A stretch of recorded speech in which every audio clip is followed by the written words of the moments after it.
নলবাৰীৰ কৈৰাৰা বৰখানাজানত অসমী online service centre মুকলি যি সময়ত প্ৰতিগৰাকী মানুহে কাম-কাজৰ বাবে চহৰলৈ ঢাপলি মেলিবলগীয়া হয় সেই সময়ত গ্ৰামীণ অঞ্চলৰ জনতাৰ সুবিধাৰ বাবে গ্ৰামীণ অঞ্চলত আৰম্ভ কৰা হ'ল অসমী অনলাইন সাৰ্ভিস সেন্টাৰ নামৰ এটি প্ৰতিষ্ঠান কৃষকৰ বন্ধু তথা সমাজ হৈতেখী দিলীপ কুমাৰ হুজুৰীৰ উচ্চ শিক্ষিত সন্তান মহানন্দ হুজুৰীৰ নলবাৰী জিলা গ্ৰামীণ এলেকা কৈৰাৰা বৰখানাজানত আৰম্ভ কৰে অসমীয়া অনলাইন সেন্টাৰ এই সেন্টাৰত সকলো অনলাইন সেৱা ফটোষ্টেট সকলো লেনদেন পান কাৰ্ড ভোটাৰ কাৰ্ড জীৱন বীমাৰ সুবিধা উৰাজাহাজ ট্ৰেইনৰ টিকেটৰ সুবিধা প্ৰদান কৰা হ'ব বুলিও স্বত্বাধিকাৰে অৱগত কৰে অনলাইন কেন্দ্ৰটো উন্মোচন কৰে নলবাৰী জিলা কৃষি বিষয়া প্ৰবীণ মেধিয়ে আনহাতে যুৱ নেতা প্ৰণৱ বৰ্মাই আধৰা অনুষ্ঠান উপস্থিত থাকে দিঘেলি কৃষি উন্নয়ন বিষয়া বৈশালী বৈশ্য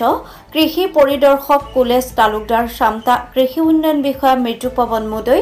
লগতে অঞ্চলটোৰ বহু গণ্যমান্য ব্যক্তিসকল উপস্থিত থাকে নিউজ ডেস্ক ৰিপৰ্ট বাৰ্তা লাইভ যেটো অসমীয়া অনলাইন সাৰ্ভিস সেন্টাৰ মানে সিএসসি সেন্টাৰ এই জায়গাত এটা ভাবিলে এওঁলোকে সেইটো এটা বৰ ভাল কথা কাৰণ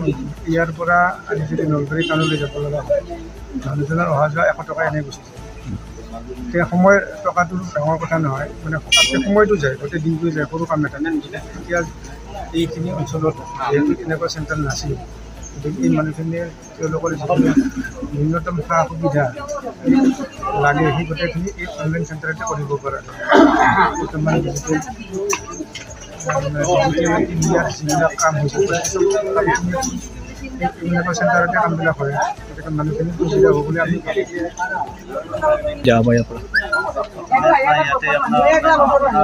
যিখিনি CSC ভিতৰত আউটত পৰে সেইখিনি তাৰোপৰি আপোনাৰ Aadhaar card mobile update pan card xerox print out photocopy যিখিনি আৰু আপোনাৰ অনলাইন এপ্লাই আছে সেইখিনিতে হ'ব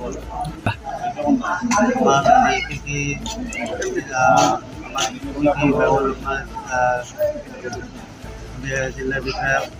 মহোদয় দিঘেলি চাৰ্কলৰ দ্বিতীয়